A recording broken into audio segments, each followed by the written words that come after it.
1, 2, 3. Hej, og velkommen til. Skal vi lige lave en podcast? Yes. Kæft, der ryger noget papir ud i de der papirs håndklædepapirholder der. Kan jeg ikke lige se, det er en bæredygtig måde. Nå, Let's do this. det var godt. Helde, kom med. 2, 3. Hej, og velkommen til. Vi optager lige bagom kameraet i dag på YouTube. Og det vil vi lige give lidt ekstra et lille snas af, hvordan vi gør det. I dag der sidder vi inde i mit kontor, fordi at vi har fået rykket lidt om, så der er plads til det. Og ja, vi har den her maskine, som simpelthen er hjertet i vores optagelser. Der går, vi har sådan et sæt dejlige hørebøffer fra Audio Technica med en mikrofon, som er sådan en højkvalitets mikrofon på. Altså selvfølgelig er det, kan det forbedre mikrofoner, men det her er en rigtig god måde at gøre det på. Som I kan se, har Gini også tæt på. Og de går ind i mixeren her, som også har 2 indgange her over fra min iPad. Og min iPad, det er så der, hvor vi har lydeffekterne. Og så frem det lykkes mig at mixe lyden fra computeren sammen med lyden fra den her bagefter, så vil I kunne høre, at jeg lige startede et intro-klip der. Vi har et manuskript med, som indeholder nogle stikord og en masse kuglepindstreger, som I måske kan se. Og det er sådan det, vi går frem efter. Så lige om lidt starter vi optagelsen, og måske laver vi nogle fejl undervejs, og så får I dem at se os. Og dem, der hører til podcasten, de vil så opdage, at fejlen er klippet væk. Det er meget spændende, ikke? Det er meget, meget spændende. Er du klar? Yes. Og vi er jo nærmest eksperter nu. Hvad er det her? Det er vores 5. afsnit, eller er det kun det 4? Det er det 5. Er det det 5? Ja. Men det er det første i 2017. Yes. Så nu lader vi så om, at vi glemmer, at I sidder deroppe på ventilatoren og kigger med, fordi at vi skal koncentrere os om det her. Så hvis vi piller næse eller klør til skridt, så er det ikke med vilje. Jamen, vi starter med jingle, agenda, det er dig, reklamespot, det er dig. Så har jeg siden sidst, så Things to Remember, den tager vi sammen. Der kommer en jingle inden. Ny jingle, interview med radioverden Peter Toft. Dine roser, der får du selvfølgelig din egen jingle til. Hvad gør vi lige, når du skal på der? Siger du ikke bare, fang lige min opmærksomhed, og så siger du, at nu tager Hendes roser, og så starter jeg jinglen. Skal vi ikke det? Jo, mindre der skal mere intro omkring. Omkring hvad? Lisa. Nej, skal nej, bare lige nej, det var din jingle, jeg snakker om. Nå! Ja. Altså, jeg går ud fra, at du starter med at gøre mig opmærksom på, at du gerne vil have din jingle, så får du din jingle, den lyder sådan der. Og når den er færdig, så siger du, at jeg har snakket. Jeg har i dag synes, og så stiller du dem, hvorfor hun skal have den. Det synes jeg godt, fordi jeg har kun 2 minutters interview med hende. Hej, det er Lisa. Hej. 2 minutter og 8 sekunder er der. Så der kan du godt snakke lidt og fortælle, hvorfor hun er så fantastisk, og at hun har fået iværksætterprisen og alt det der, ikke? Ja, lige præcis. Så er der Tutte VPPC, den tager jeg. Den tager jeg. Og så fortæller jeg, at vi starter i Open Space Aarhus allerede, og hvis der er nogen, der gerne vil have sin forbi, så må de gerne komme til. Så har jeg en lille rant om noget slamkode, og så har vi en jingle til announcements, som du tager, og så call for participants, som jeg tager. Og ja, så bruger vi den der med, at du lige siger i sidste, når du afslutter announcement, så vil jeg ikke lige fortælle lidt om Open Space Aarhus. Ja. Jamen, det er så lidt specielt, for vi har faktisk optaget. Jeg tænker på, om vi lige skal, skal vi ikke bare. Og vi er næsten nødt til lige at høre, at det er optaget ordentligt der, så. Ja. Husk på 3 minutter og 50 sekunder. 3 minutter og 50 sekunder.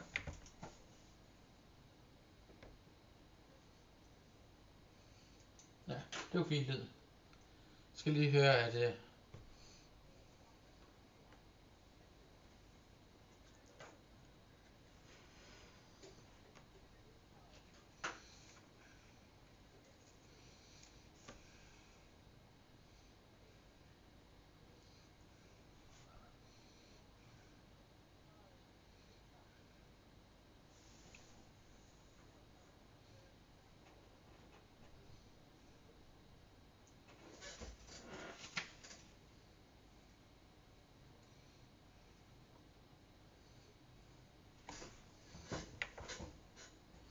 Hvad sagde vi? 53, ikke? Jo.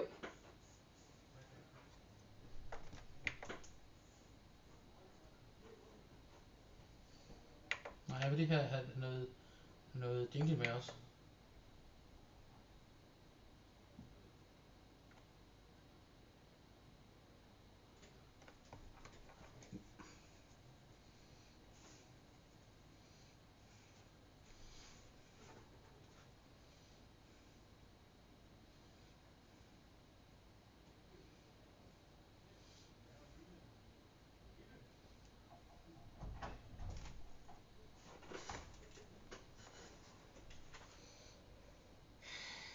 Det er fint. Ikke? Jo. Så det lyder udmærket. Så lydprøve.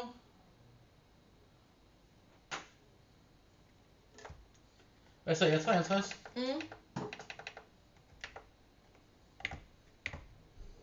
Godt. Så er lydprøven overstået. Beklager, at I ikke kunne høre noget der, fordi mikrofonen var slukket. Så skal vi gå på? Ja. Så skriv 4 minutter på, så er det der, vi starter.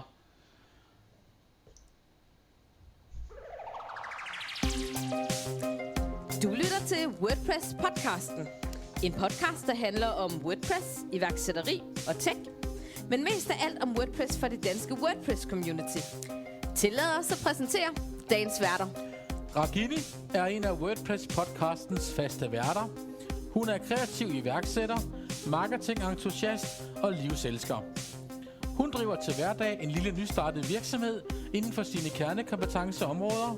Ragini er en eksotisk sydlandsk drue, modnet på ægte danske egetræsfade og bor pt. I Viborg. Mike er en af WordPress-podcastens faste værter. Han er serieiværksætter, og til dagligt arbejder han som selvstændig konsulent inden for Unix, hosting og IT-sikkerhed. Privat er Mike en sjælden årgang 83 med et dejligt fyldigt udtryk og bor pt. I Herning. Og nu til dagens agenda.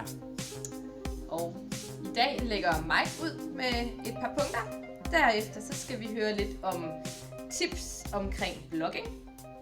Vi har et interview med en af de bedste radioværter på Radio Viborg, nemlig Peter Toft. Så skal vi uddele en rose. Derudover så har vi også et nyt indslag, som vi kalder Tour de VPPC. Og så har vi en rant. Og til sidst så slutter vi af med nogle announcements.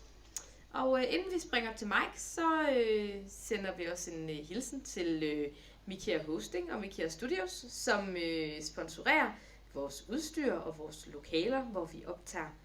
Så det var agendaen, og nu til Mike. Jamen, vi har knoklet her hen over nytår. Så i den anledning vil jeg gerne starte med at sige velkommen til det første afsnit i 2017. Yay! Woo! Og vi lægger simpelthen hårdt ud med en fast sendeplan. Vi sender i dag, som er, hvad er vi egentlig oppe på, den 15. 14. 15. Er vi den 15. januar? Ja. Og vi vil sende hver 14. dag resten af året. Det er i hvert fald planen. Medmindre nogen af os brækker benet eller tungen. Eller tunge. Ja. Så vi lægger hårdt ud. Vi har en aftale med Jesper fra Media Mouse, som vi interviewede sidste år. Vi skal simpelthen over og besøge ham, og vores nummer 3 afsnit for 2017, det bliver lavet på hans virksomhed. Det regner jeg med bliver super spændende. Han har rigtig meget at fortælle om, og det er en spændende virksomhed. Fik jeg sagt datoen? Den 11. februar? 11. februar, yes. Vi vil begynde at lave lidt længere iværksætterinterviews, som vi udgiver separat. Jeg har hørt en fugl synge, og vi måske allerede har et, der ligger klar, så det kan være, det kommer med næste gang. Det må vi lige finde ud af. Men så formatet bliver simpelthen, at vi måske har lidt af interviewet med i podcasten. Men altså et interview på en halv time, det gider folk ikke høre på. Eller jo, nogen gør. Men vi synes, folk skal have valget. Og derfor vil vi lægge de store interviews ud, simpelthen, dem vil vi lægge for sig selv, som en mini-afsnit. Ja, nu må vi se, hvordan folk reagerer på det. Og dernæst så bliver vores podcast, jeg har simpelthen fået en masse feedback også om, at de vil gerne se det på YouTube. Så det vil jeg tænke mig at gøre, det er simpelthen bare, altså i dag, der filmer vi faktisk optagelsen. Om vi lægger den ud nu som film, det finder vi ud af, og det har afhængig af, hvor mange pinlige ting vi laver undervejs. Men det er også et eksperiment. Og så alternativet er, at vi bare tager lydfilen, og så lægger vi et billede på. enten et vi tager undervejs, eller også bare vores logo. Der er bare mange, der siger, at de vil gerne høre den på YouTube, og det kan jeg faktisk godt følge dem i. Det synes jeg lyder, at det giver mening, og der er også rigtig mange andre, altså der er større publikum derude, så det tror jeg er en god idé. Det er vi blevet enige om at gøre. Og så ved jeg godt, at vi havde egentlig aftalt, at vi skulle holde op med at prale, men vi har simpelthen nået 500 downloads. Og vi nåede lige præcis de 500 downloads, inden vi skrev 2017. Så fuck, hvor er vi seje. Sådan. Vi gør lige sådan her. Ja, vi tager bare selv lidt på skulderen. Men ja, det var det. Så tænker jeg, at vi går videre til den, der hedder 7 things to remember when blogging in 2017. Du lytter nu til WordPress-podcasten. Er du vild med det, du hører, så husk, at du har mulighed for at støtte vores program på tier.dk. Du kan også følge os på iTunes og på vores hjemmeside wppc.dk og på Facebook. Tak fordi du lytter til WordPress-podcasten. Content marketing. Det handler om at lægge indhold ud på sin hjemmeside, eller ud på sine sociale medier, som er så spændende, at andre folk har lyst til at dele det. Og det er selvfølgelig noget, som man er nødt til at arbejde med her i det 21. århundrede. Og vi er simpelthen faldet over nogen, der gør det i stor stil, og de har lagt en guide ud til nogle ting, som man skal være klar over, når man blogger i det 21. århundrede. De hedder sarkmedia.com, og vi linker til dem i showbeskrivelserne. Og vi har simpelthen taget deres 7 punkter med her i dag, som vi vil gennemgå og snakke lidt mere om, og jeg anbefaler jer at gå ind og læse artiklen. De har også mange andre spændende artikler, som jeg ikke har læst alle sammen, men den her, den synes jeg, den var spændende. Så jeg har simpelthen hyret Regini til at sidde og læse de enkelte råd op, og så snakker vi lidt om dem og ser, hvordan det udvikler sig. Er du klar? Ja, så må vi jo se, om vi kan fatte os i korthed. Bare sådan det kan vi ikke. Vi prøver. Jamen, det første punkt, det hedder Your blog should be on your website. Ja, men det mener jeg, vi har sagt i mange år. Altså, vi sad lige inden vi gik i gang og diskuterede, om der var nogle steder, hvor det ville give mening ikke at have det. Og altså det eneste, det er jo, hvis du har en virksomhed, hvor du gerne vil hæve dig over dine kunder, ikke? Altså, hvor du gerne, hvor du ikke har lyst til at have, altså det virker åndssvagt for sådan nogle moderne 2.0 virksomhedstyper som os, at sige det, men der er jo nogen, som gerne vil undgå at have kommunikation med deres kunder. Altså, de vil gerne være en stor anonym virksomhed. Og i den situation, der giver det mening ikke at have en blog i det hele taget, men altså, hvis de så har en, så skal de jo gøre på deres hjemmeside, hvis du kan følge mig, ikke? Jo, men jeg tror bare sådan generelt, at nu snakker vi rigtig meget storytelling, og virksomhederne vil gerne brande sig på deres historier og de her ting. Og der synes jeg, det giver meget god mening, og man behøver ikke nødvendigvis at kalde det blog, man kan jo kalde det noget andet. Men hvor man ligesom kommunikerer forskellige budskaber ud til sine målgrupper. Så jeg synes, den er værd at tage med, men selvfølgelig, man skal jo have noget relevant indhold og pushe, ellers så kan man lige så godt lade være. Ja, men det er jo, altså jeg tænker også, at de situationer, hvor det giver mening ikke at have bloggen på sin website, der har man i forvejen en strategi, jeg ikke er enig i. Ikke? Altså, fordi det handler om man gerne vil distancere sig fra folk. Det handler om, at man ikke gider gøre tingene sådan, som det forventes. Og altså, hvis du ikke har... Altså, jeg kommer på din hjemmeside for at lære noget om det, eller for at kontakte dig. Hvis du ikke har de 2 ting, så er din hjemmeside ubrugelig for mig. Så det synes jeg egentlig giver god mening. Men også når du siger, at hvis du skal have noget relevant indhold, så det synes jeg leder lidt videre til det næste. Insert relevant graphics and images. Altså, der er mange, som bare indsætter alle mulige junk for at fylde ud, ikke? Jo. Jeg gør meget det, at når jeg skriver en artikel om et eller andet, hvis jeg ikke har et screenshot eller et foto, jeg kan bruge, så går jeg på et stockfoto-site, og så prøver jeg at finde noget, der minder om det. Lige præcis. Og hvis ikke det kan lade sig gøre, så lægger jeg ikke noget på, altså, fordi det er bare støj. Og hvis jeg finder et billede, der giver blikfang, men som ikke relaterer sig til teksten, så fanger jeg de forkerte læsere. Det er i hvert fald vigtigt at have den her røde tråd og have gjort sådan nogle overvejelser omkring, hvad det er for nogle budskaber, man sender i billedet. Og der kan man jo også gå ind og kigge lidt dybere i, hvad er det for en modtager, altså hvad er det for en kundetype, hvad motiveres folk af, og hænger det sammen med, med det indhold, man har skrevet. Så det her med at tænke, jamen hele processen fra A til Z er helt klart noget, som man bør overveje, og også lige knytte en kommentar til den første, at et er relevant indhold, men det kræver jo også nogle ressourcer og noget tid.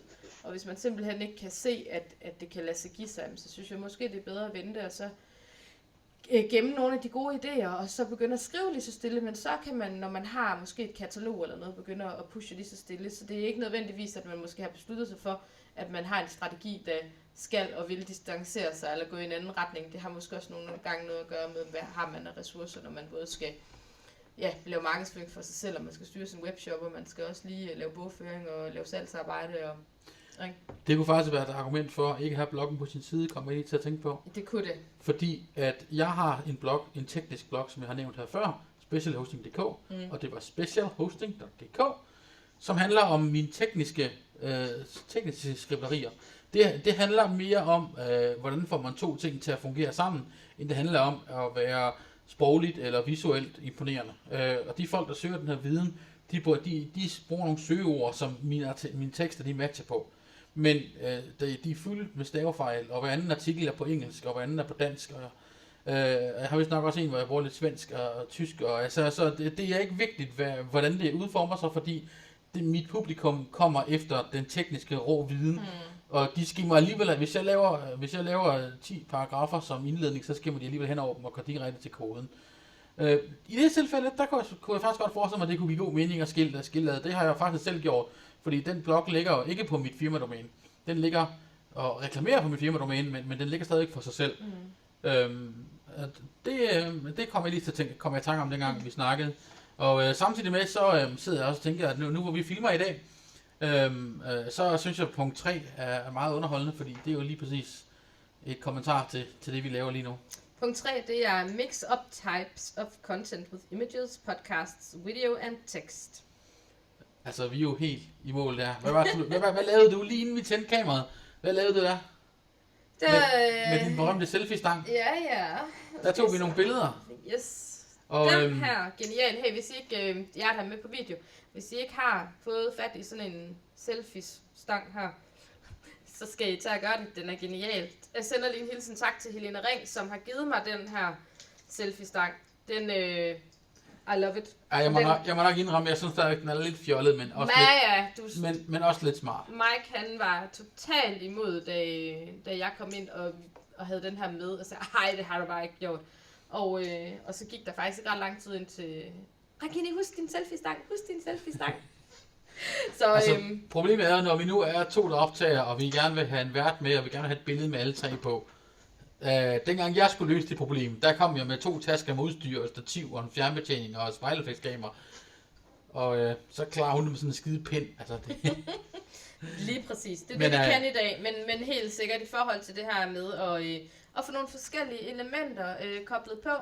Et er, hvad der er relevant for modtageren, og hvad du har lyst til at lægge ud. Noget andet er jo selvfølgelig også, at når vi snakker søgemaskiner og sådan noget, jamen de elsker også billeder og videoer og sådan noget. Det kan vi jo også se, at det er sådan noget, der bliver delt ihærdigt. Selvfølgelig skal indholdet også være værdifuldt for modtageren der, men tit og ofte så overgår man ikke at læse 3 kilometer tekst, vel? Nej. Men vi har billeder, podcast, video og tekst af det, vi laver i dag. Så den følger vi jo til punkt og prikke, og vores blog, den ligger faktisk også på vores hjemmeside.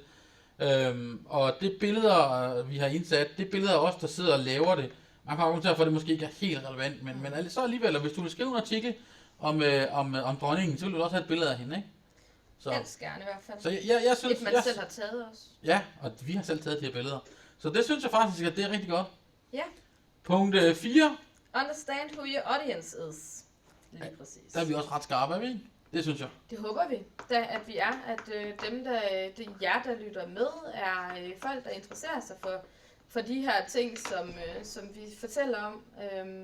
Ellers så tror jeg måske også, at man er smuttet ret hurtigt, hvis ikke man interesserer sig for WordPress-iværksætteri og tech og hygge.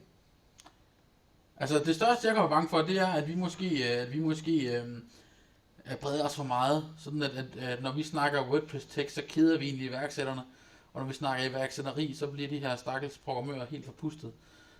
Det kunne jeg godt lidt forestille mig.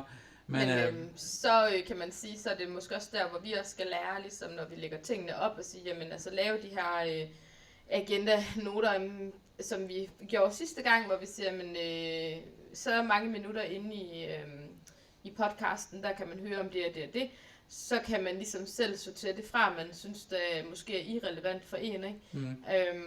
Altså det har vi faktisk også aftalt for hinanden at prøve at blive god til at huske det der med at sætte os ned og få lavet få lavet det, der hedder 5 minutter og 20 sekunder inden, der snakker vi om det, og 10 minutter inden snakker vi om det, så man ligesom selv kan vælge, hvad man vil høre. Men der er der ingen tvivl om, at feedbacken fra lytterne selvfølgelig også hjælper os til at finde ud af, jamen er det for flagrende, eller er det super godt, eller hvad vil I gerne høre mere af? Så vi vil jo rigtig gerne have noget feedback fra jer derude. Rigtig gerne. Så send det endelig, og vi tager alting op til revision og bruger det så konstruktivt, som vi overhovedet kan. Fordi det er jo jer, vi gerne vil lave lytterrelevant indhold til, selvfølgelig. Så men endelig gerne ind. Og så synes jeg, at den her artikel, den passer ekstremt godt ned på det her afsnit, fordi næste punkt passer også genialt ind til det, vi lige har snakket om. Men inden vi lige smutter til næste punkt faktisk, for nu har vi sådan snakket om, hvad vi når ud til, men jeg tænker også i forhold til dem, der lytter, og tænker, jamen det her med at forstå sit publikum og sin målgruppe, at det kan jo godt nogle gange være lidt en udfordring at finde ud af, jamen jeg oplever, når jeg snakker med kunder og sådan noget, at mange af dem, de vil gerne det hele. De vil gerne, jamen vi skal lige have fat i familierne, men vi skal også lige have fat i singlerne, vi skal også lige, altså vi vil gerne favne meget bredt, men hvor jeg tror, eller man vil gøre klogt i at sætte sig ned og ligesom blive skarp i, jamen hvad er det for nogle produkter eller for nogle ydelser vi har, hvem er det vi gerne vil have inde som kunder, eller hvem henvender det her sig til. Og det kan man jo gøre på flere måder, blandt andet ved at lave nogle analyser, lave en persona, hvor man simpelthen dykker ned i, jamen hvad er adfærden, og hvad er alder og køn og alle de her ting. Og det tager lidt tid, men det er altså den tid værd, fordi man bliver mere skarp i sin egen strategi og sin egen mål omkring, hvor man gerne vil hen med de her ting. Så hvis I ikke har gjort det derude, så prøv at sætte jer ned og dykke lidt ned i, jamen, hvad er det egentlig, I tilbyder, og hvem er det, I tilbyder det til. Så kan I også langsomt se, at der er noget, der bliver skåret fra, og så tænker jeg, dem vil vi ikke miste. Men I gør faktisk klogt på den lange bane, og skære ind til benet. Det gør jeg meget skarpere i jeres strategi, både marketing-wise, men også generelt med jeres forretning. Altså en persona, bare lige for uddybning, det er jo for eksempel, at man sætter sig ned, og så siger man, at vores lytter, vi samler hele vores lytterskare i en person. Det er en person, der hedder Susanne. Hun er 25-45 år gammel. Hun arbejder med kommunikation og programmering, og drømmer om at starte en virksomhed. Har måske allerede startet en, og hun har ingen børn, eller også har hun netop børn, eller også er hun aktiv i fritiden som skiskytte, eller du ved, altså simpelthen komme en historie om den her person, ikke? Og måske lave et par stykker af dem. Og når I så kommer med en idé, det kunne være også, når vi kommer med en idé til et opslag, så tænker vi, vil vores målgruppe bryde sig om det her. Og altså de arketyper, vi har brugt som personer, det er jo faktisk os selv, kan man sige, ikke? Altså, vi har vurderet, vi synes, det her var spændende. Hvis det var spændende, så antager vi, så er der nok også nogle andre, der synes, det er spændende. Og så kan vi være lidt umage med ligesom at sprede indholdet lidt, sådan at det ikke er, altså det ikke bliver for nørdet og sådan noget, ikke? Lige præcis. Så skal vi gå videre nu? Ja. Jamen, det var så punkt 5, vi skal til. Det handler om create relevant content on a regular basis. Ja. Og det er jo lige præcis det, vi har besluttet os for at gøre nu. Og det gjorde der forskellige årsager, fordi Regini var sådan lidt, stress, det er i morgen, vi skal sende. Jeg har slet ikke nået, og jeg har travlt, og min hund har feber og alt muligt, og så stresser vi og laver det, og så bliver det måske ikke så godt, som det kunne blive, hvis vi lige havde tænkt os om lidt tid før. Så det vi faktisk blev enige om, det er, og så skal jeg sige, jeg er sådan den modsatte. Jeg kan godt, altså, du ved, I kan vække mig ved om natten og sige, så er der podcast, og så, okay, så prøver vi at lave en podcast, og så må vi se, hvordan det bliver, ikke? Så det vi bliver enige om, det er, at vi simpelthen hver anden onsdag lige tager et møde, om det så er via Skype, eller vi er nede på den lokale og får sådan en kringle og et stykke bøf, eller hvad vi nu har lyst til, så tager vi en snak i hvert fald, og bliver enige om, hvad skal vi lave. Og i den her gang, der blev vi enige om en hel masse, og det har vi ændret i dag, det hele alligevel, fordi vi fik nogle bedre idéer. Men jeg synes, det her program for i dag, det er faktisk blevet rigtig godt. Så ideen er, at vi holder et møde om onsdagen, og så laver vi selve podcasten om lørdagen, som i dag lige blev til søndag, men aftalen er i hvert fald, at det skal laves i weekenden, ikke? Jo. Og ja. Ja, men jeg tænker også bare igen, sådan hvis vi skal give et lytterråd, hvis man ikke har gjort det her i forvejen, måske sætte sig ned og lave en plan over, hvad for nogle aktiviteter har man. Nu snakker jeg sådan, fordi jeg er meget marketingorienteret, jamen hvad er det for nogle aktiviteter, du havde tænkt dig, at der skulle foregå i din forretning, og så lave en oversigt, og så lave en launchplan, altså en udsendelsesplan, hvor du simpelthen kan se måned for måned, jamen du har planlagt det og det. For nogen giver det mening, for nogen giver det mening at gøre det på en anden måde, men det kan ligesom være med til at give jer et overblik over, hvad I skal have produceret, og hvornår de her forskellige ting skal være færdige. Der er også nogle gange nogle ting, der skal testes, og noget, der skal korrekturlæses, så det er altså ikke noget, man bare lige gør på 5 minutter. Så det kan være med til at give jer noget struktur i jeres hverdag, hvis I har nogle ting, I rigtig gerne vil nå ud over rampen med. Så det var bare et lille råd herfra i hvert fald. Altså hvis det virker angstprovokerende, så et godt råd, det kan være sådan at sænke barren for det. Selvfølgelig, hvis du lever af at skrive læserbreve, nyhedsbreve, så skal du ikke sænke barren ved at sjuske med skrivestavningen. Eller hvis du lever af konsulentarbejde, så skal du ikke sænke barren ved at lave noget sjusket arbejde og fortælle om det. Men for eksempel her på WordPress-podcasten, der har vi valgt at sige redigering efterfølgende. Det er ikke noget, vi gør super meget ud af. Vi kunne sikkert lave en meget bedre teknisk produktion, men det vil tage 3-4 timer ekstra at klippe det sammen. Ja. Og det er simpelthen valgt at sige, at vi fokuserer på indholdet, og så sørger vi for at få udgivet løbende. Igen tilbage til min blog, specialhosting.dk. Der har jeg valgt at sige, at det er simpelthen vigtigt for mig at få noget indhold ud, at det er en super æstetisk og mega lækker præsentation. Og på den måde, så kan jeg indrømme, jeg sender ikke stik på den, men jeg sender, når jeg har noget. Altså når jeg sidder med et eller andet projekt og tænker, det her det er spændende, det vil jeg lige dele, så kommer der et blogindlæg, og så tager der måske en halv time at lave blogindlægget, fordi jeg har givet mig selv lov til at sige, prøv at høre, stavefejl, de er altså ikke vigtige. Så længe man kan læse og forstå, hvad der er. Selvfølgelig, hvis nogen skriver til mig og så siger, man skal altså ikke være i podcast, så retter jeg det selvfølgelig, men altså, det er ikke noget, jeg selv sidder og gennemgår med en tættekamp. Nej, lige præcis. Men det handler ligesom om også at narrow det ind og sige, jamen hvad kan vi gabe over? Ikke for mange platforme ad gangen. Vi var egentlig blevet spurgt, om vi ikke ville sende nyhedsbrev ud. Det var faktisk vores allerførste afsnit, hvor der var en sød herre, som efterspurgte nyhedsbrev fra os. Og der måtte vi jo sådan ligesom gå ind og vurdere på, jamen, hvor meget tid har vi også lige at gøre med. Ikke? Så det har vi fravalgt i hvert fald nu. Lige den der har jeg faktisk tænkt på, hvordan vi løser det. Ja. Fordi det vi kommer til på et eller andet tidspunkt, det er det der plugin, som vi lægger podcasten op i. Det er virkelig noget junk. Det skal vi have en random dag, men det har jeg tænkt mig at lave om, når jeg lige har et par dage til det.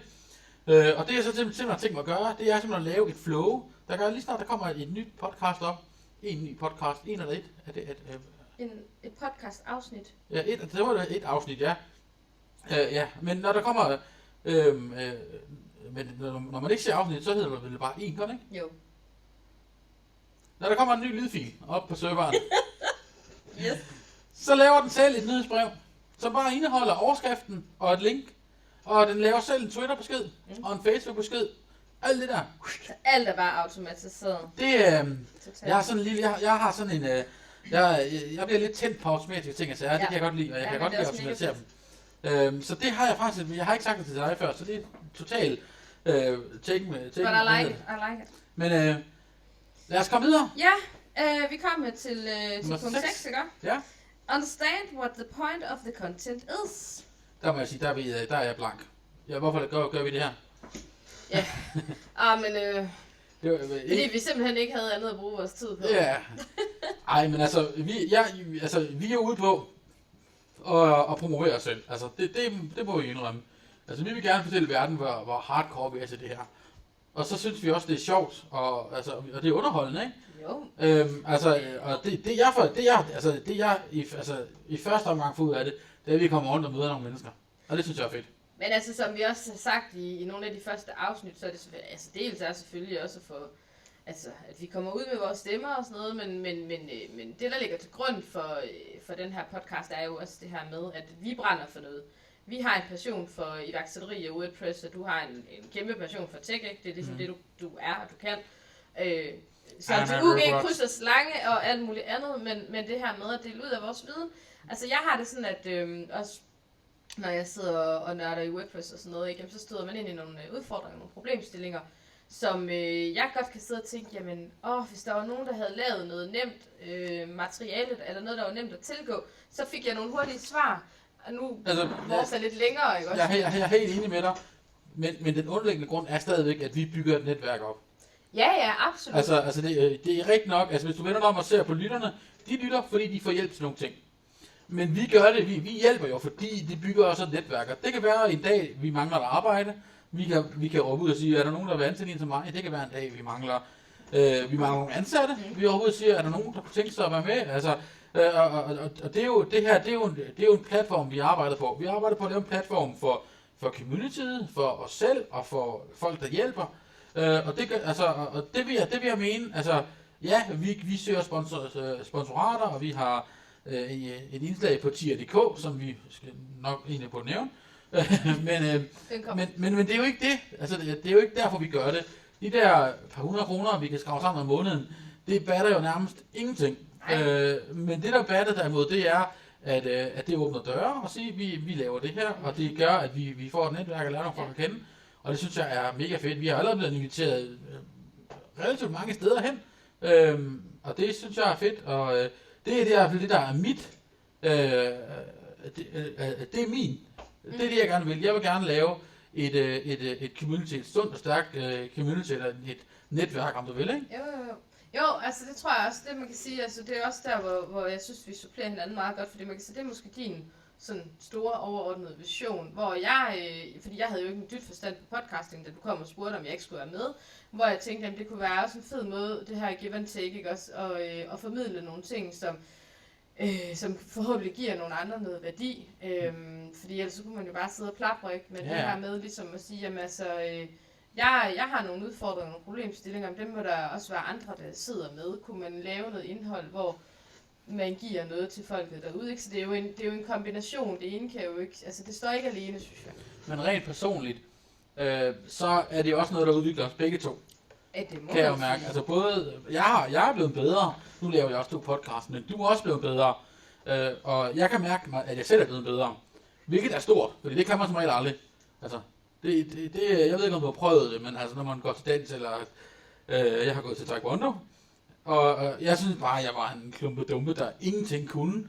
Indtil en dag, hvor at en træner sagde, gør lige det, og lige så fløj der sat med en pude tværs gennem væggen, eller tværs gennem rummet og smadrede et spejl. Og jeg sådan, wow, var det mig, der gjorde det der, agtigt, ikke? Og hvor man ikke lige opdager det, før man en eller anden morgen vågner, eller en eller anden dag vågner op og siger, wow, jeg har lavet det her, ikke? Og det kan jeg lagde først mærke til det for 11 her for et par dage siden, da jeg hørte vores første podcast, og nu har jeg hørt den her.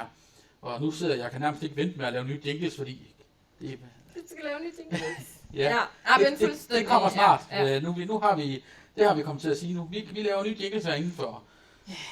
Skal vi nå det inden Jesper? Det skal vi næsten. Skal vi? Ja, det burde vi i hvert fald, fordi det trænger til at blive refreshed. Ja. Kan vi nå det inden, kan vi nå det inden næste podcast? Den næste podcast, det var den 28. Det er 14 dage, ja. Så kan vi eventuelt bruge næste onsdag måske på det. Lad os tage den. Det kan vi lige tage bagefter. Der er nye podcast, nye jingles i luften. Ja. Og så synes jeg, vi skal runde af med noget, som specielt Ragini, hun er skidegod til. Promote your blog posts with social media. Altså, hun har været efter mig de sidste 3 dage, de foregående 3 dage, om at jeg skal dele et link på Twitter. Og det er, nej, ikke Twitter, på LinkedIn. Ja. Del et link på LinkedIn, det er også næsten ikke. Og det får jeg bare ikke gjort. Men det er vigtigt at få det gjort, altså fordi det er jo sådan, at folk de finder os, og det der med, at folk word of mouth på noget så svagt som en podcast, det er sættende svært at banke i gang. Det er det. Og det er også noget, vi skal arbejde bedre med. Vi skal arbejde bedre med at få os udbredt. Det er, altså, Altså, jeg tænker, at vi skal i hvert fald 50.000 downloads når året det om. Altså, Ja. Det er, så er vi jo knap nok startet endnu, kan man Det er jo sige. det. Så, Men ting tager tid. Men jeg vil også lige sige, altså i forhold til det her med at fordele på sociale medier og sådan noget, der er jo også flere måder at gøre det på. Noget af det, som jeg har været sådan lidt i tvivl om, hvordan gør jeg det smartest, det er også det her med, hvordan undgår jeg duplicate content, altså at kopiere indhold, så det vil sige, jeg har måske skrevet et indlæg til LinkedIn, som jeg gerne vil have på min blog, finder jeg ud af efterfølgende måske, at det var måske bedre, at den havde ligget på min blog. Jamen, hvordan gør jeg det smartest? Nu har jeg så lavet mig selv en strategi, som hedder, at alt, hvad der er forretningsorienteret blogindhold, jamen det ligger på min hjemmeside. Og alt, hvad der så... og det poster jeg så med nogle opslag direkte fra Facebook eller fra LinkedIn, eller hvor det nu er, som linker direkte ind til min hjemmeside, fordi jeg jo selvfølgelig gerne vil have trafik til min egen hjemmeside også. Og derudover så har jeg så valgt at sige, at Ragini som person, laver jeg nogle personlige blogindlæg sådan omkring min proces og omkring det at være både jobsøgende og starte iværksætteri og sådan nogle ting, som måske går internt dybere. Og dem laver jeg som personlige blogindlæg på LinkedIn, og så ligger de kun der. Alternativt laver jeg en teaser, som linker ind til, jeg har en hjemmeside, der hedder raginiinfo.dk, som er under makeover-proces. Og så kan det være, at det er der, det bliver linket ind til. Men det kan man gøre på forskellige måder, men i hvert fald forsøge at undgå, at man ikke får lagt duplikeret indhold på, og det gælder jo med alt, hvad man laver inden for web, ikke? Men, altså et hurtigt trick til at undgå duplicate content, det kunne være at lave en hurtig Google på Canonical Tag, hvor du kan gå ind og fortælle Google, den her artikel kommer oprindeligt heroverfra, og så får du ikke nogen credit for den, men du får på den anden side heller ikke nogen straf for det. Men jeg kan også det du siger med at lave jeg foretrækker at holde mine artikler på mine medier, fordi det er mig der skal eje dem, og så laver jeg en teaser på LinkedIn eller på Fæsen eller hvor det nu er det eller andet, ikke? Men det må man gøre med sig selv, hvad der giver mest mening. Noget giver mening nogle gange på den ene måde og på den. Ja. Tak. Fuldstændig rigtigt. I kan læse hele indlægget med links og affiliate og alt muligt på sarkamedia.com/blogging-in-2017, og det link kan I selvfølgelig også finde i shownoterne. Du lytter nu til WordPress-podcasten. Er du vild med det, du hører? Så husk, at du har mulighed for at støtte vores program på tier.dk. Du kan også følge os på iTunes og på vores hjemmeside wppc.dk og på Facebook. Tak fordi du lytter til WordPress-podcasten. Yes. Og det næste, vi skal til nu her, det er faktisk et interview. Jeg har i noget tid gået sådan og tænkt, nu jeg jo har nævnt det et par gange, sådan rimelig ny det her podcasting, 5. afsnit. Og jeg tænkte, jamen, det kan jo godt være, at der er andre, der går med idéer og tanker omkring at starte en podcast, eller lave noget radio eller et eller andet. Skulle vi ikke invitere en ekspert til at fortælle lidt om, hvordan man laver noget radio, eller komme med nogle fif. Så vi fik fat i radioverden, eller en af Radio Viborgs faste værter. Han hedder Peter Toft, og han er jo også programchef på Radio Viborg. Han vil gerne lade sig interviewe omkring det her med at lave god radio. Så vi har fået optaget en lille snas med ham. Ja, hvad tog det endte vist med at tage 20-25 minutter bare til info, men rigtig god og relevant viden, hvis du sidder og gerne vil lære lidt om kommunikation ud igennem højtalerne. Så Mike, skal vi ikke føre interviewet med Peter Toft af? Jo, når jeg lige har oplevet det på iPad'en. Nå, okay, yes. Ja, men der er altså lige nogle tekniske ting, som man tror, at det rent faktisk var og virkede, selvom det en gang havde været testet. Det vi gør, vi lader bare, hej, lad os lytterne kigge med på, at vi glemte at lægge podcasten op. Og så klipper vi bare lige de her. Prøv lige at skrive 37-42 ned, fordi så lokker vi lige en og klipper det ud. Okay. Yes, Det er virkelig behind the scenes det her, det kan I godt se, ikke? Altså, det er jo, hvad der kan ske. Normalt ville jeg have pauset den her, men så ville I ikke få lyden med heller. Altså, det er jo også... jeg synes også, det er meget sjovt at se, når man kager i det her, for at vise, hvor... Men så kan man jo så bruge tiden på at sidde og kigge, at, WordPress-podcasten har lagt nogle billeder op, og vi har fået nogle likes på det. Så mens I sidder og lytter til det her, så kunne I jo tage og tjekke vores Facebook-side, WordPress-podcasten, og gå ind og kigge lidt, hvad vi har lavet, eller gå ind på vores hjemmeside, www.ppc.dk, og kigge lidt rundt, hvad vi er for nogen, og hvad for nogle afsnit vi har lavet.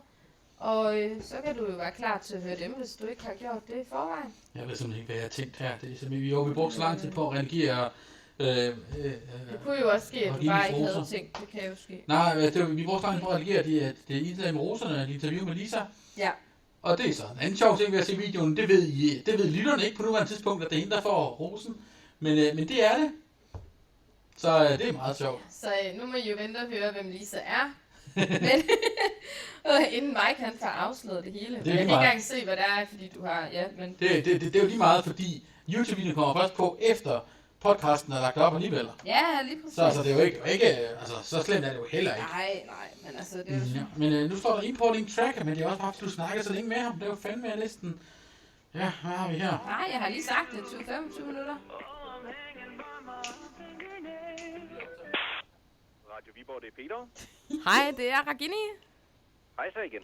Hej. Var det, er lyden bedre for os der? Jeg tror, det er ganske fint, det her. Den er ikke klippet til. Ah! Nå, det bliver en lang YouTube-video. Vi har simpelthen ikke fået klippet starten ordentligt. Vi siger du. Jeg kan ikke klippe det. Nå, men det er jo, hvad der kan ske. Nå, jamen... Til jer, der ser med derude, det her kommer til at blive lidt kedeligt faktisk. Tror jeg. Nej, vil du lige holde op med at kalde mig Vi kedelig? kan også, lave noget motion eller noget. Jeg kunne sådan set også lige vælge at bruge tiden på noget helt privat. Kunne vi ikke åbne døren imens så? Bare lige lufte lidt ud. Ja, jeg magter det her. Jeg får garanteret stød lige om lidt. Nej, det gjorde jeg ikke. Mega hed.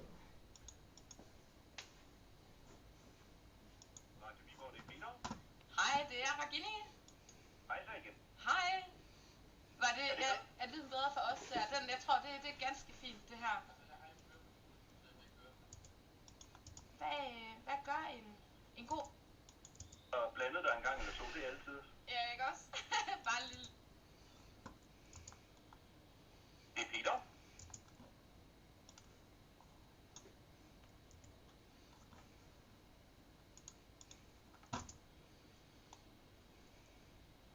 Det er Peter.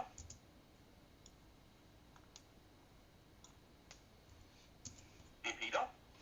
Hej, Peter, det. At kommunikere og være i de ting, man nu er i. Om det er at lave radio, eller om det er at netværke, eller hvad det er, man gør. Yep. Men Peter, du skal have 1000 tak for at være med her i vores podcast.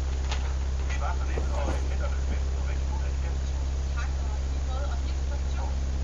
Det skal jeg gøre. Det er godt. Hej hej. Så fik jeg vist redigeret.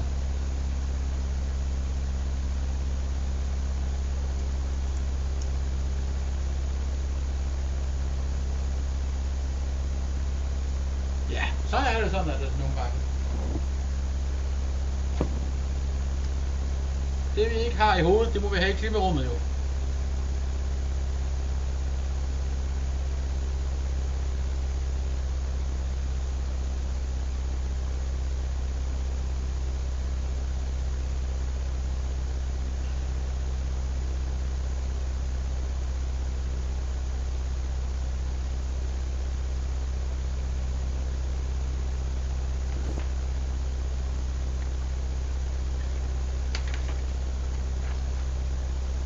Er du klar igen? Ja, Jeg tænkte lige på, når man lægger det der ind, ikke? Ja. Men det skal jo afspille. Det er det, der er så dumt. Hvilken noget? Interviewet, det skal jo afspille. Jeg har lige kommet med et genialt... Man kan ikke bare klippe det, vel? Jeg er slet ikke med, hvad du tænker på. Sådan at man bare går videre til næste punkt, og så lægger man interviewet ind. Jo, det kunne man godt. Hvad det er? Men var det ikke bedre, i stedet for at vi skal sidde og vente på, at det afspiller? Det er at vi skal bruge 20-25 minutter på at vente på, at... tænker jeg. Ja og nej, altså... Vi kan jo ikke snakke om det, hvis vi ikke har hørt det. Det er jo et argument for at sidde og høre det. Det er jo fordi, så kan vi snakke om det bagefter, ikke? Vi har jo hørt det. Jeg kan ikke huske, hvad han snakker om. Han kom jo med nogle råd til, hvordan... altså, både det her med samspil med værter, og det her med at have noget ordentligt indhold, og hvor meget skal vi også snakke om det efterfølgende? Jeg synes ikke, vi skal bruge tid på at snakke ret meget om det, faktisk, fordi... Nej, men jeg synes stadig, det skal jo hænge lidt sammen, ikke? Så jeg synes lige, jeg synes lige, vi skal... Altså, jeg synes ikke, vi skal ændre på den nu. Det kan godt være, vi kan overveje at gøre det senere. Okay, vi prøver. Ja. Men jeg har lige klippet starten af og lagt den på. Okay. Og ja. Godt. I forvejen skal vi tage et klip bagefter også, sådan noget, ikke? Jamen, ja, der var jeg synes lige, der er mange ting, lige at skal tage højde for lige nu, nemlig. Gittes. Går det? Ja. Du spørger, hvordan går det? Nej. Jo, hvis man sætter på sygehuset måde, så spørger du, så betyder hvordan går det?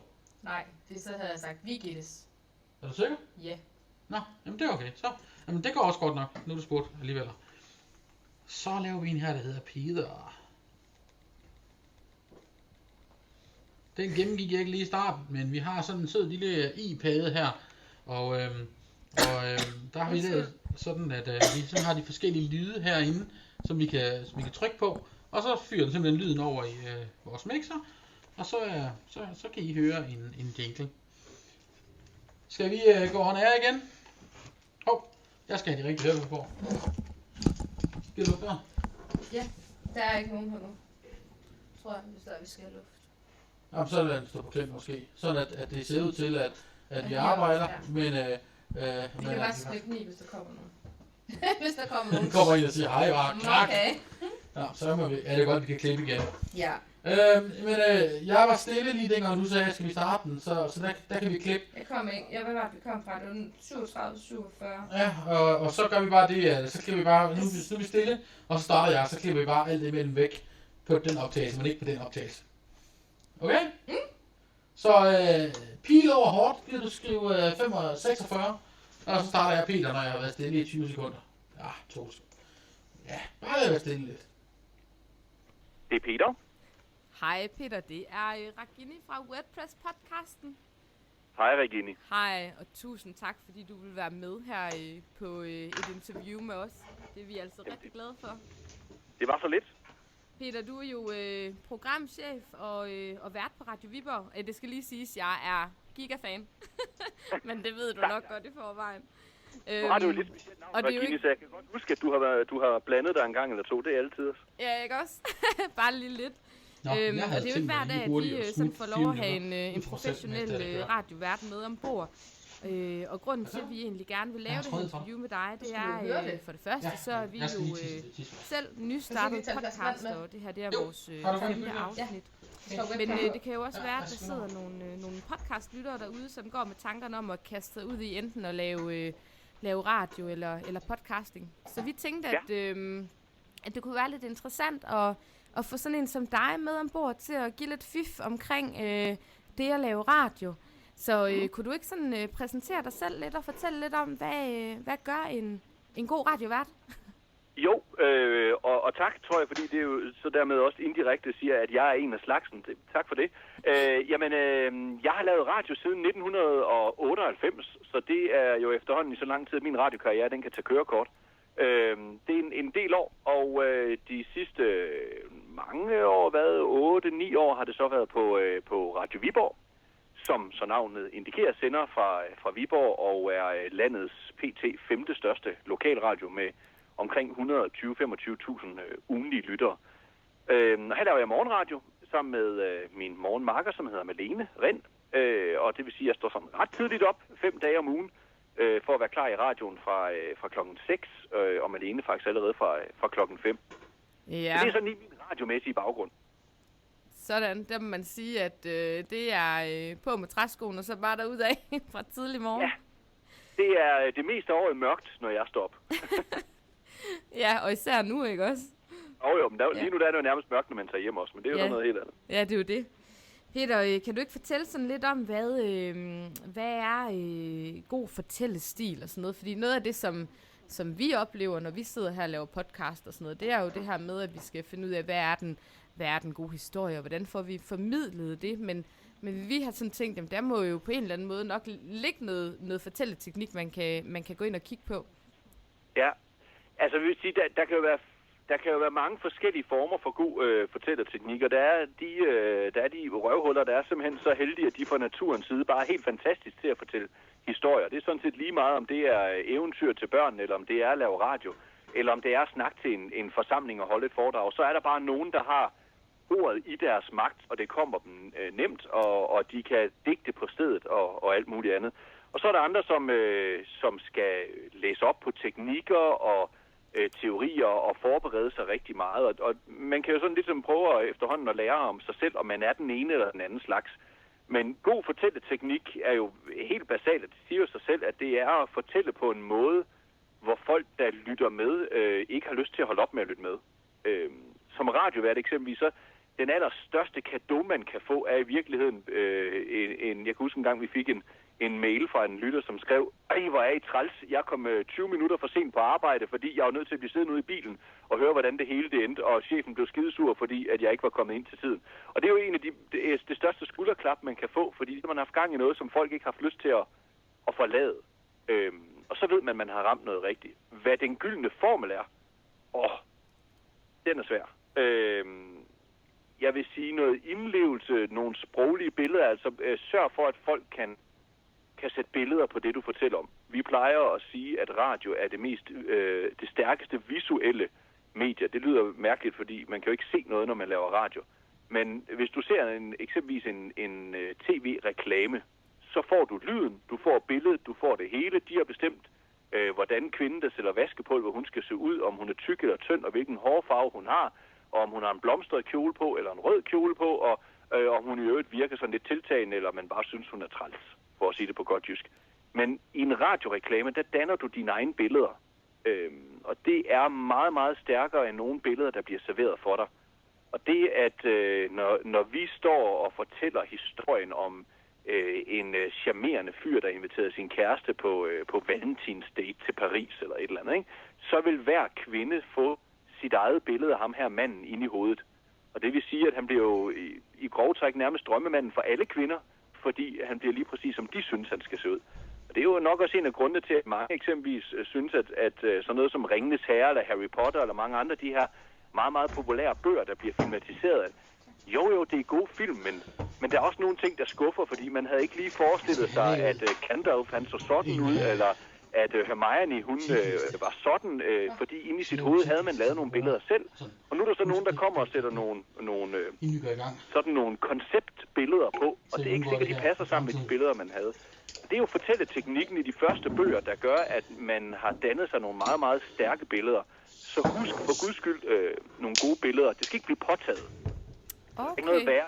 Ja. Er der ikke noget værre end folk, der prøver på at tegne billeder, og så man tænker, okay, rolig nu bliver det for kunstigt.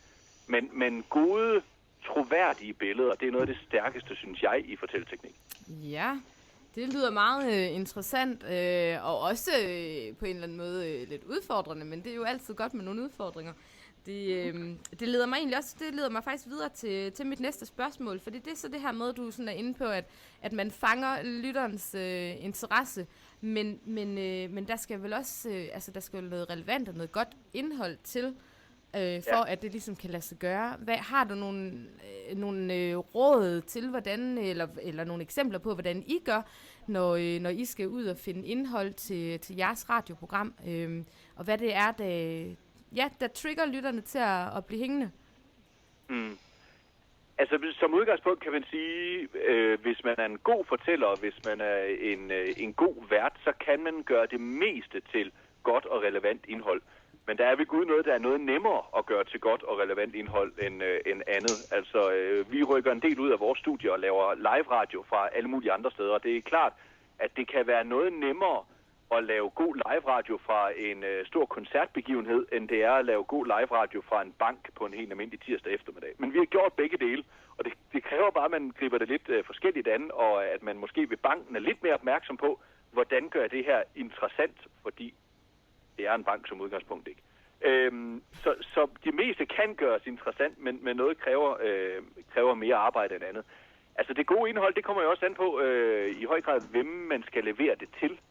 Der er jo stor forskel på, hvad der for jer på sådan en podcast vil være godt indhold, og hvad der så for os i en morgenradio på Radio Viborg vil være godt indhold.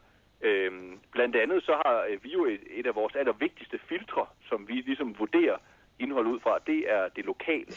Og det er jo så knap så relevant for jer, der laver en podcast, der kan høres over hele landet. Ja, faktisk så, bare man forstår dansk, kan man jo lytte med over hele verden. Og så er det ikke så relevant, om den bliver lavet med udgangspunkt i Viborg eller Bangladesh, så længe indholdet er relevant for dem, der lytter med. Men for os på Radio Viborg, der er et af vores helt store filtre, det er det her med, om det er lokalt. Fordi den slags radio, vi laver, er ikke så frygtelig meget anderledes end det samme, som mange andre radioer laver, som sender landsdækkende eller andre steder. Men det, der gør os unikke, det er, at vi er Midtjyllands radiostation. Så det er sådan det vigtigste filter for os. Så skal det selvfølgelig være noget, som man tænker, jamen udefra, hvem jeg har defineret, at min målgruppe er. Hvem er det, jeg tror, der lytter med, og hvem er det, jeg gerne vil have til at lytte med? Er det så interessant? Og det vil sige, når vi eksempelvis på Radio Viborg prøver at gå efter folk, der er i alderen 20-40 år, og det vil sige folk, der sådan er i den del af livet, hvor man ligesom etablerer sig og begynder at slå sig ned, og måske begynder at få sin første alvorlige store ting, som en lejlighed, man betaler for, og en bil, man køber, og nu begynder at komme børn og alt sådan nogle ting. Man kommer til den der sådan lidt mere alvorlige fase i livet, men stadigvæk føler sig som et ungt menneske. Jamen så skal vi måske ikke sætte en hel masse kraft ind på at snakke om pension, fordi godt nok skal folk 20-40 år forholde sig til det. Men det er godt nok kedeligt og langt ud i fremtiden. Og det er en anden målgruppe, der måske synes, at det er rigtig interessant. Så man skal selvfølgelig først og fremmest tænke over, hvem er ens modtager, når man vælger det rigtige indhold, og vil de synes, det her det er interessant. Selvfølgelig. Og det er faktisk noget af det, som Mark og jeg, vi snakker rigtig meget om, det her med, hvordan når vi ud til vores målgruppe, som jo er inden for en niche, men det rækker også lidt ud over, ikke? For et er det jo WordPress, men det er jo også iværksætter, der er mange ting. Og en af grundene til, at vi også synes, det kunne være lidt interessant at dig med, som er lokal, det er jo også det her med, at vi har det her WordPress-netværk her i Viborg, som er det startede sidste sommer, ikke? Men hvor vi selvfølgelig også gerne vil tiltrække nogle flere lokale WordPress-entusiaster. Og det kunne måske være lidt interessant i forhold til det her med genkendelighed, og din stemme hører man jo hver dag i radioen, ikke? Så der er ligesom noget genkendelighed, så det kunne jo være lidt interessant på den måde at vinkle den. Men vi har selvfølgelig også planer om, at vi skal ud over kanten og ud over rampen, og vi skal til Sjælland og lave noget podcast her i februar. Det glæder vi os også rigtig meget til, så vi vil selvfølgelig prøve at dykke rigtig meget ned i det her. Så det er godt ligesom at høre lidt til, hvad I gør på en radiostation, som jo egentlig også når langt ud. Ja, lige præcis. Vi får jo en gang imellem en snapbesked eller lignende fra en strand i Thailand, hvor folk ligger og lytter med på appen og sådan noget. Men stadigvæk jo lytter til Radio Viborg på grund af, at de som udgangspunkt er interesseret i Midtjylland. Fordi hvis man bor i Frederikshavn og er rigtig meget interesseret i det nordjyske, så vil man ikke finde ret meget relevant for os. Det er ikke os, der leverer det. Og lige sådan for jer kan man sige, jeg tror, at det her med at sige, at vi vil gerne det og det og det, okay, men så er det så også der, vi skal holde. Altså, man skal ikke prøve at favne over alt i hele verden, fordi så bliver det altså, det er ligesom folk, der er en lille smule gode til rigtig mange ting, men ikke rigtig gode til noget. Det er nok en farlig vej at gå. Så jeg tror, man skal være meget fokuseret på, hvad det er, man vil, og så skal man sørge for at være gode til det. Det er et rigtig godt råd, og det jeg har hørt herfra i hvert fald. Jeg har 2 spørgsmål her på falderebet, hvis vi kan nå dem. Den ene, det er nu, når jeg sidder her og skal øve mig i at stille spørgsmål, og er sådan, du ved, lidt nervepirrende at ringe op og uha og alt det her, ikke også med interviews og sådan noget, fordi det er jo slet ikke garvet i, men jeg øver mig. men hvordan, hvis du skal komme med nogle råd til, hvordan man stiller de gode eller de rigtige spørgsmål, er der sådan noget, man kan nogle fif til, hvordan man gør det? Det er fordi, jeg glemte at Ja, altså sådan helt basalt journalistisk spørgeteknisk, så er der en meget, meget stor tommelfingerregel, som jeg vil sige, der er det vigtigste, folk skal huske. Og det er det, der hedder HV-spørgsmål. Og det vil sige, det er hvad, hvor, hvem, hvorfor, hvordan osv. Alle de her spørgsmål, som sådan helt firkantet starter med et HV-ord. Og det er fordi, det er gode, åbne spørgsmål, som folk ikke kan svare ja og nej til. Jeg ved ikke, om det er en røver, men fortællingen går med, at teorien om HV-spørgsmål opstod efter, at kanadiske journalister, de havde simpelthen så store problemer med at få den nye kanadiske premierminister til at udtale sig sådan rigtigt om noget som helst. Og det var fordi, de stillede spørgsmål, hvor han bare kunne sige ja eller nej, og så gik han videre til næste spørgsmål. Og så var der ikke nogen, der fik en skid ud af det. Og så var det, der var nogen, der begyndte at tænke, hvordan stiller vi ham spørgsmål, hvor han ikke slipper så nemt udenom. Det er HV-spørgsmål, fordi hvis du spørger, hvordan stiller man gode spørgsmål, så kan jeg ikke svare ja eller nej. Jeg er nødt til at begynde at fortælle, hvordan man stiller gode spørgsmål. Så lad være med at give dem, man stiller spørgsmål, chancen for bare at svare ja og nej, fordi så ender det med, at man snakker mere, end den, man gerne vil have til at snakke, gør. Det er sådan det allervigtigste. Åbent spørgsmål og HV-spørgsmål. Okay, så er jeg glad for, at jeg har noteret 5 HV-spørgsmål her på mit ark. Så det var jo lidt heldigt måske. Så jeg nej, det er jeg sikker på. Ja, jeg kan huske i hvert fald, der var en, der engang sagde til mig, at jeg skulle, når jeg skulle sådan en interview, så skulle jeg passe på, at jeg ikke kom til at stille flere spørgsmål i et faktisk. Det var jeg sådan lidt for god til at få gjort. Så den har jeg sådan prøvet at øve mig på. Jeg ved ikke rigtig, om det lykkes, men det må vi jo høre, når nu at vi får sendt det her afsnit. Ja, og så det der med at passe på, at man ikke... mange journalister, der har uddannet sig som journalister, de har taget en rigtig uddannelse, og så har de arbejdet i faget i mange år. De har meget, meget travlt med gerne at vil vise, at de ved rigtig meget. Og det vil sige, at man stiller nogle spørgsmål, hvor man putter en masse viden ind, fordi kilden skal i hvert fald ikke tro, at det er mig, der er dum, at jeg ikke ved, hvordan man stiller gode spørgsmål. Så det skal jeg lige sørge for, at jeg indarbejder i mit spørgsmål, så han godt ved, at jeg ved godt, men kan du ikke lige fortælle de andre det. Og så kan det godt blive sådan... Det kan godt blive lidt kringlet, og det kan også godt blive lidt langt, og det kan også godt blive sådan, at det er lige ved, at den, man spørger, så siger, nu har du jo selv sagt det hele. Så det skal man også passe på med. Altså, når vi stiller spørgsmål i morgenradioen, så er vi sgu ikke bange for at lyde dumme, fordi hvis vi spørger på lytternes vegne, det er vores forbandede pligt, og får det os til at lyde dumme en gang imellem, so be it. Jeg stiller tit spørgsmål, jeg kender svaret på, fordi jeg har snakket med ham, jeg spørger, før jeg stiller spørgsmålet i radioen. Og så siger jeg til folk, lige om lidt i radioen, så spørger jeg om det samme en gang til. Det er ikke fordi, jeg er fatsvag, jeg ikke forstod det første gang, men nu er der bare lige 50.000 andre, der lytter med, som også kan høre svaret. Og så tænker kilden i hvert fald ikke, man er dum. Så har man ligesom forklaret præmissen. Det kan vi godt lave lidt om. En minut tid, så vi har et enkelt sidste spørgsmål, hvis vi kan nå det her. Det starter du. Det kan vi. Det er skyldetræk ud. Det er mig, der knæver helt vildt. Ved du hvad, det er altså bare skønt. Jeg håber også, at vores lytter får en masse ud af det her. Vi gør i hvert fald, og jeg sidder her og noterer, så det er bare super dejligt. Det her det er samme film, som tænker kom fra. Ved du hvad, det sidste det er, nu sidder dig og Malene jo sammen som sådan et radiopar. Og det gør Mike og jeg jo sådan set også som sådan en podcasting-par, og skal finde ud af at få sådan et godt samspil og et godt flow, og man ikke sådan kan afbryde hinanden, men der også kommer en dynamik. Altså vi synes selv, det går meget godt indtil nu i hvert fald, men og jeg synes jo også, at det går rigtig godt for dig og Malene. Det er i hvert fald interessant at lytte til. Men hvad er det sådan bare fra naturens side, fordi I kender hinanden så godt, eller har det altid været sådan, eller gør I noget særligt for at skabe det her? Ja, det var så mange spørgsmål. Jeg vil sige, nu håber jeg, at I to podcastmarker også kan lide hinanden som personer, for det er enormt stor hjælp. Hvis ikke man har en god kemi, når mikrofonerne er slukket, så er det godt nok svært at få en super god kemi, når mikrofonerne er tændt.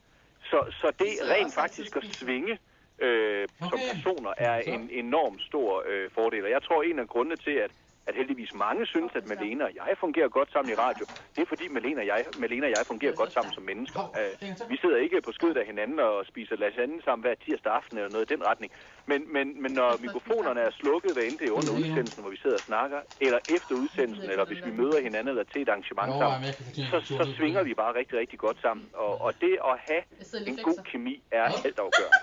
Jeg kan huske, at jeg snakkede med en programchef for en stor engelsk radiostation på et tidspunkt, som sagde til mig, at hver eneste gang han skulle arbejde med nogle værter, der skulle prøve på at kommunikere godt sammen og blive godt makkerpar i radioen, det første han gjorde, det var at en stavle pengesedler, og så sendte dem ud og drikke øl sammen.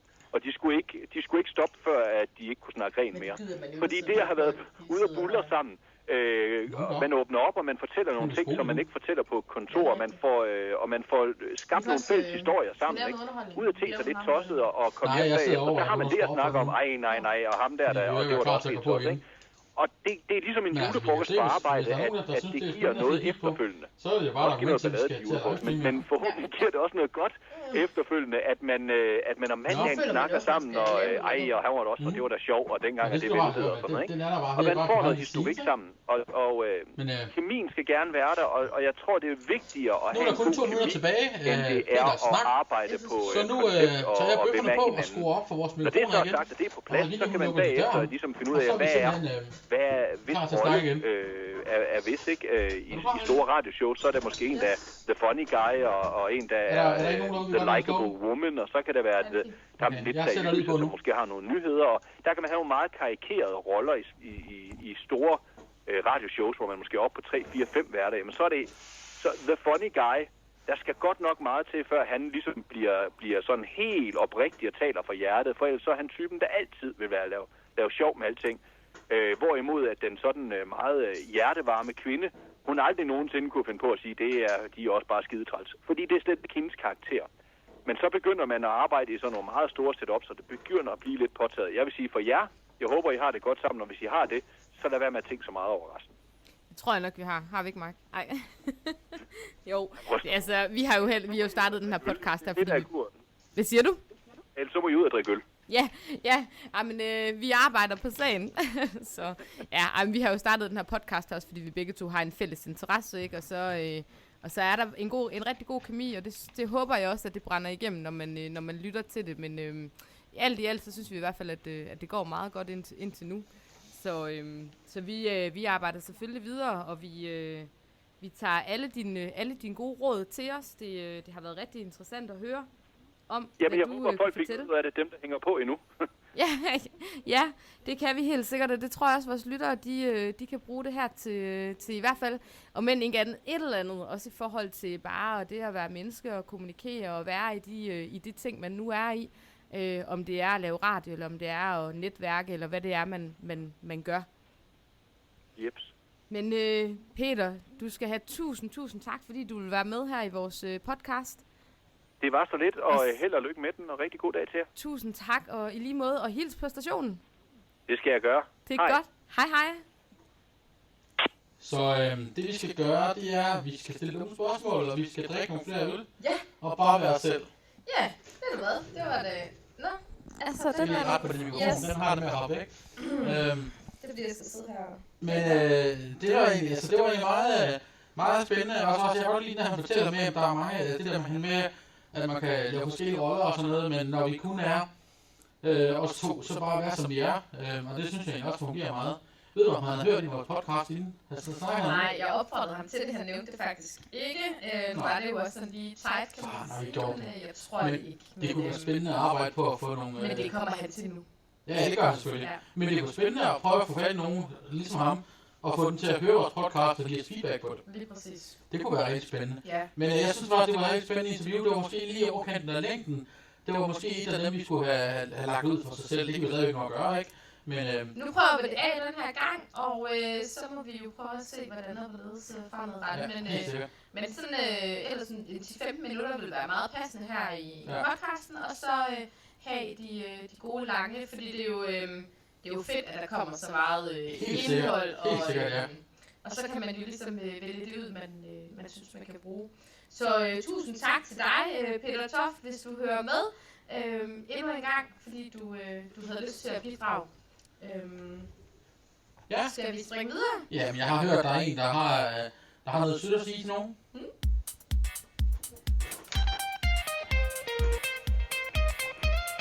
Nu skal vi uddele Ragilles roser.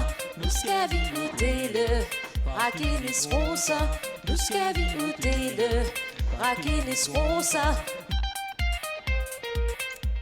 Det skal vi nemlig. Vi skal i dag uddele en rose til en person, som jeg på sin vis ser op til, som jeg synes at gøre, fordi hun, ja, en kvinde. Fordi hun er ret sej. Vi retter lige på min mikrofon igen. Jeg skal faktisk næsten have helt ind i munden, åbenbart, for at man kan høre noget fedt. Jamen, så prøver vi igen.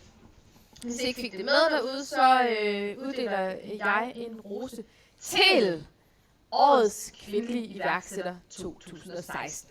Hun hedder Lisa. Hun er sej, hun er iværksætter, hun er netværker, hun har startet et kontorfællesskab op på Aalborghus Slot, der hedder Startup Works. Hun har en forretning, der hedder Goodie Pack, og så er hun også med til at starte eller har startet et arrangement op, der hedder Next Nord, hvor iværksættere har mulighed for at komme og netværke. Lisa, hun skal have den her rose, og hvorfor hun skal det kan I høre med her, da vi ringede til hende. Hej, det er Lisa. Hej Lisa, det er Regine fra WordPress-podcasten. Så skal du høre her, vi ringer til dig, fordi at vi gerne vil give dig en rose. Og du skal have en rose, fordi du er en ung og ihærdig iværksætter. Du har et helt unikt drive for at skabe rammerne for fællesskaber. Du er medstifter af det her Startup Works. Du er indehaver af goodiepack.com, som er din virksomhed, og så har du også det her netværksarrangement Next Nord. Så du gør rigtig meget for iværksætteriet, ikke bare nordpå, men jeg tror generelt sådan i hele landet er du ved at være et kendt navn. Og så inspirerer du også andre iværksættere, som sidder her og enten skal i gang eller har været i gang i lang tid. Da den her drivkraft, du har, den er helt unik. Så en ægte ildsjæl, og det synes vi, du skal belønnes med den her rose, som vi gerne vil uddele her i WordPress-podcasten. Så det er egentlig derfor, vi ringede. Nå, det er en surprise, og tusind tak. Det var, det fik jeg sige. Men tak, det var virkelig fedt, at det betyder rigtig meget, at der er nogen, der vil sige noget.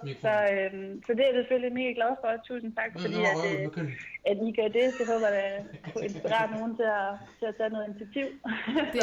Det er også der takker. Det er et godt initiativ fra jeres side også. Tak. Så, jamen fedt. Vi håber, at du at den luner lidt i bagagen, selvom du render med mange fine titler og sådan noget. Så men et lille skub herfra, en lille rygklap herfra i WordPress-podcasten, det skal du have. Det er nogle gange nogle af det, der også betyder mest, så tusind tak for det. Det var så lidt. Kan du have det rigtig godt, Lisa, og så snakkes vi forhåbentlig ved. Ja, tak i lige måde.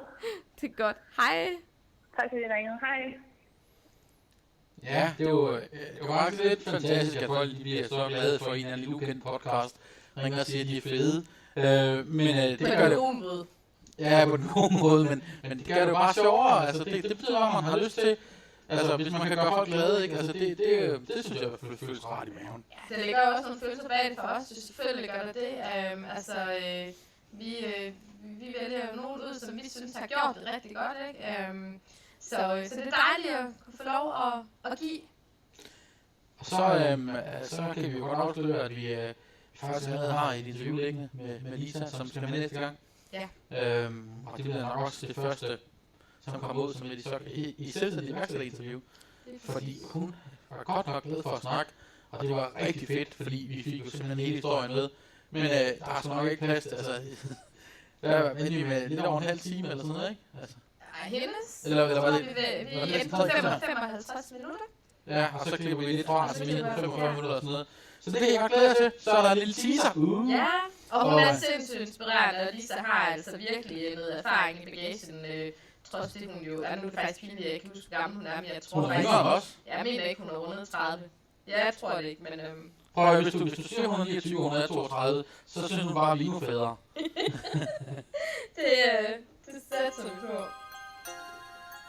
Du lytter nu til WordPress-podcasten. Er du vild med det, du hører, så husk, at du har mulighed for at støtte vores program på tier.dk. Du kan også følge os på iTunes og på vores hjemmeside wppc.dk og på Facebook. Tak fordi du lytter til WordPress-podcasten. Jamen, vi regner med at starte noget op her i nyår, som kommer til at hedde WPPC. Det handler sådan om, at vi vil besøge hackerspaces, klubber, events og deslige steder, hvor vi kan komme og sige, I skal høre vores radio, vi er så fede.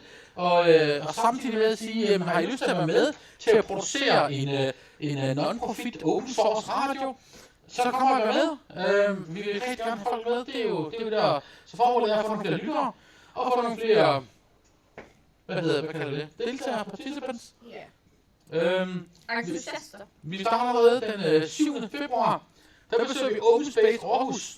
Open Space Aarhus, det er et hackerspace, som ligger i Aarhus. Et hackerspace, det er... Ja, vi kommer lidt mere ind på det senere, hvad præcis det er i Aarhus, det er. Men et hackerspace, det er sådan et sted, hvor hacker af alle typer, og det vil sige, at hacker efter den traditionelle betydning er ikke den, som mainstream-medierne lige bruger. Altså det handler om folk, som kan lide at være kreative og gøre ting på nogle andre måder, og det er folk, der bygger ting af sager, eller skiller ting af sager, eller undersøger ting af sager, eller laver kunst, eller...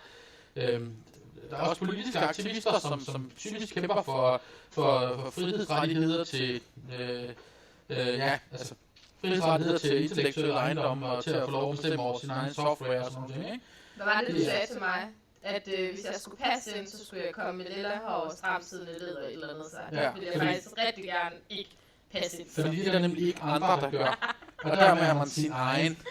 Okay, yes. Og det er helt afgørende. Der er ikke nogen normer eller noget, man gør, der man er brudt op efter sig og sådan noget, ikke? Men vi kommer mere ind på Aarhus Hackerspace, det kommer vi lidt ind på senere, fordi der har vi lidt mere. Vi starter i hvert fald med at deltage i deres Tech Talk, hvor vi har et kvarters tid til at snakke om podcasten, og der er forresten åben for alle, så I kommer bare. Vi kommer igen lidt mere om det senere. Men jeg kender i hvert fald både en hackerspace i Aarhus, eller i Aalborg, og et i København, og et i Holland. Det er i Holland, springer nok over, fordi de snakker sjovt nok i dansk. Men der er... Det er lidt TikTok for, at man kommer til at... Ja, så kan alle forstå det. Ja. Man ryger ikke rigtig sådan et sted. Der drikker man mere noget som en slags iste, som hedder Club Mate, som indeholder sygt meget koffein. Så efter 3-4 af dem, så er jeg lige sådan, at jeg har fået 5 øl. Altså det er virkelig Det er næsten lige før, vi skulle tage til Holland. Ja, det har vi også i Danmark. Okay. Vi køber en palle ad gangen som regel. Ja, mindre kan jo gøre det. Nå, men jeg kom op, jeg listede dem op. Vi kender et hackerspace i Esbjerg. Der er et i Esbjerg, der er et i Aalborg. Der er et i Odense, og der er 2-ish i København. Som vi godt kan tænke os at forsøge. Og det har vi tænkt os at sætte op her i løbet af det næste års tid. Kender du nogle steder, hvor I kunne tænke jer at få besøg også, eller hvor du synes, vi burde komme og fortælle noget? Det kunne være dit kontorfællesskab, det kunne være din skole, det kunne være din radioamatørklub, det kunne være APA-grupper, altså forskellige netværk og steder, hvor folk med vores interesser de mødes. Der vil vi meget gerne komme og holde et lille oplæg og fortælle lidt. Og hvis det er meget langt væk, så kunne vi måske finde noget med nogle benzinpenge. Men udover det, så er det faktisk gratis. Så er det ikke noget, vi skal penge for. Det er ideen med WPPC. Og vi regner selvfølgelig også med at bruge lejligheden til at møde nogle spændende mennesker, som vi så selvfølgelig laver lidt interview med at få med i radioen. Det er selvfølgelig også en stor del af det. Skal vi sætte tempoet lidt op? Det skal vi. Velkommen til Mike's Rant. Det bliver crazy. Den her, den går ud til alle de slamkodere, der bilder sig selv ind, at de kan kode, og udsætter os andre for deres champagneværk. Det er folk, som måske er startet som grafikere, måske er de bare startet som udviklere, men de er i hvert fald startet, og ikke rigtig kommet videre. Fordi, altså, programmering er svært. Det er ikke noget, man bare gør. Det kræver, man tænker over tingene. Det kræver, man forstår, hvordan sådan en maskine den fungerer. Og det kan jeg se, der er rigtig mange, der ikke gør. Her forleden, eller nej, det er noget røv. Jeg har haft en kunde i nogle år. Jeg laver hosting og sikkerhed for et firma, som har fået nogle andre til at lave deres webshop. Og det her firma har de skiftet ud på gange, fordi at de mildt sagt er uduelige. Og derfor har de skiftet deres folk, og det har så betydet, at de har fået en masse forskellige sider. De er gang på gang, at de er blevet hacket, og gang på gang er jeg blevet tilkaldt for at redde tråden ud af ilden. Fordi at sådan en WordPress, som der ikke er styr over, den er der ikke styr over. Det betyder, at så kommer der nogle andre, som har styr over det, så spiller de fra hinanden, og så skriver de Allah stor, eller sælger vi akra på din hjemmeside, eller sender spam fra den, altså. Og alle sammen er det ting, der altså i sidste ende skader mig. Så her forleden, der blev vi enige om at sige, nu skal det være slut. Vi tager simpelthen det her rådekode, og så rydder vi op i det. Indtil videre har de brugt tæt på 50.000 kroner på at rydde op på det her, inden for det sidste år, og inden for de sidste 5 år, hvor jeg har været hos dem. Der tør jeg slet ikke regne på, hvor meget det er. Altså, vi er over 100.000, de har brugt på det her website. Men altså, nogle af de ting, de gør, sådan lige gennemgået, de sætter performance, sikkerhed og studighed over styr. De laver udvikling til kode, de blander CSS, JavaScript og PHP sammen i en stor, fed pærevælling. De bryder konventionerne, og så blander de plugins og temaer sammen, som er lidt sammen med at bryde konventionerne. Hele pointen med, at man har vedtaget, at det her er det mappe, der ligger CSS-filer i, det er, at der kun er CSS-filer i den. Hvis du begynder at lægge PHP-kode i ved siden af CSS-filerne, og måske endda kalder det .css, så risikerer du bare, at så risikerer du, at folk de tænker ikke over det, og det er så et udmærket sted for en hacker gennem bagdøren, fordi når jeg kigger på et website, så kigger jeg ikke i CSS-filen, når man er snaskode, fordi du kan ikke lave en bagdør. Jeg har ikke kan kompromittere sikkerheden på serveren i ren CSS, det kan man ikke altså gøre. Men det kan det så godt, hvis man alligevel er sådan en eller anden klarmpukker, som synes, at mit CSS skal ligge i en database, og min CSS-fil, det skal da være et PHP-skript, som henter dataene fra databasen. Og det er bare dobbelt dumt, fordi en webserver er nogle gange bedre til at servere en rå tekstfil, end den er til at kalde en database. Det betyder, at du skal sikre hastighed på din hjemmeside, fordi hver gang du skal hente en CSS-fil, eller en anden part i din hjemmeside, så har den her idiot, hun har skrevet et tema, hvor at vi simpelthen skal i databasen for at hente de her ting. Og det, nogle gange snakker vi faktor 100 i forhold til, hvor lang tid det tager at hente en fil på disken. Så det er rigtigt, hvis endelig du vil lave et tema, hvor folk kan ændre på deres farver, så det eneste rigtige at gøre, det er, at når jeg retter de her farver ind på kontrolpanelet, så skal den gemme en fil på disken, en CSS-fil direkte på disken, som er prærenderet. Det bliver meget hurtigere, meget smartere, meget nemmere at arbejde med, altså generelt. Det samme, når de blander plugins og temaer sammen. Der er rigtig mange store temaer, der gør det, og man kan argumentere for, jo større sådan et tema er, hvad hedder du bruger? Enfold. Det er et stort tema, hvor der faktisk er firma bagved, som sørger for at vedligeholde det, og de tager også penge for det. Der kan jeg lidt bedre leve med det, sådan en eller anden klampukker amatør, som banker et tema sammen, lægger det på nettet, og lægger en masse funktioner i det her tema, og så ikke vedligeholder det. Og altså, som I jo ved, så er funktioner, det er steder, altså PHP-funktioner, det er steder, hvor du gemmer sikkerhedshuller. Og det laver du ikke med vilje, men de opstår altså alligevel. Og hvis du ikke aktivt søger efter og opdaterer din kode, så bliver den bare ikke, så bliver den slags bare ikke fjernet. Så det er en kæmpe sikkerhedsrisiko. Og det betyder altså, at det produkt, du sælger til din kunde, hvis det er fyldt med kode, du ikke kan styre over, så sælger du et produkt, og hvis du sælger det, og så påstår over for dem, at det her, det er et færdigt produkt, så sætter du kant i sækken, så sætter du faktisk en løsning, som du ikke kan stå inden for. Den her kundes kildekode, den fyldte 60.000 linjer, før jeg gik i gang. Bare på temaet. 60.000 filer. Der lå 60.000 filer.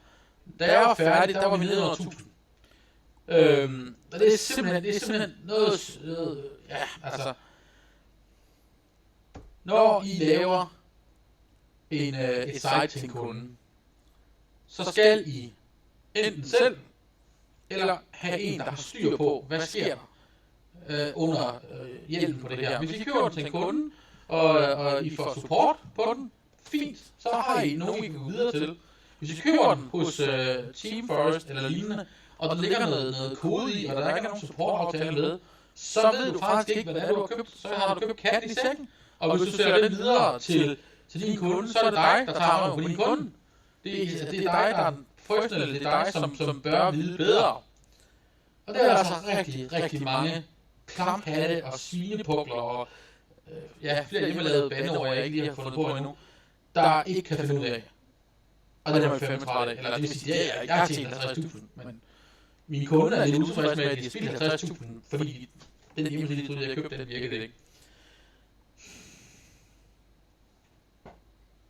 Mere, du gerne vil ud med, så er det nu. Nej, altså, så skulle du lige være nævne nogle firmanavne, men det må jeg hellere. Ved du hvad, skal vi så ikke... Du lytter nu til WordPress-podcasten. Er du vild med det, du hører, så husk, at du har mulighed for at støtte vores program på tier.dk. Du kan også følge os på iTunes og på vores hjemmeside wppc.dk og på Facebook. Tak fordi du lytter til WordPress-podcasten. Vi skal til at runde af, og det gør vi med nogle announcements. Og det første, det er WordPress. Undskyld, hvis jeg larmer her. Jeg glemmer simpelthen det med den der mikrofon der, men jeg lærer det nok en dag. Nå, det første, det er WordPress Meetup Viborg her tirsdag den 17. i 1. fra kl. 19 til 21 i 12-boden på 3. eller på anden sal, 12-boden 3, anden sal her i Viborg. Så er der